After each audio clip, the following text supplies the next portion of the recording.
Ad ignorantium is a Latin phrase meaning literally to ignorance. It refers to a logical fallacy, or in other words, a bad argument. Ad ignorantium has basically two forms, which are when someone says something is true because it has not been proven false, or that it is false because it has not been proven true. The first form is to assert that something is true because there's no evidence it is false.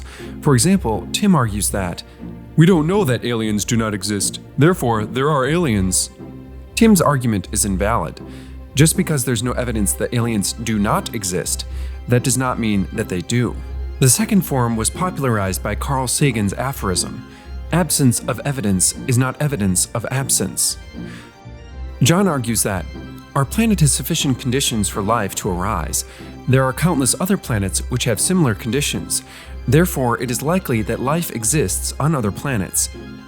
Tim responds to John's argument, "Yeah, we don't know if aliens exist, so they probably don't." Tim's argument is invalid. Just because we are ignorant or do not have evidence, that does not mean it is categorically false. This fallacy primarily concerns categorical statements. In a controlled setting, a lack of evidence is evidence of absence. For example, if you look in a glass of water and don't see any gold, it is reasonable to conclude that there's no gold in the glass. However, it is fallacious to conclude no gold is ever in any glasses of water just because you have personally never encountered it. That type of thinking is another fallacy called hasty generalization, and it is beyond the scope of this video. The lack of evidence or categorical ignorance is fundamentally neutral.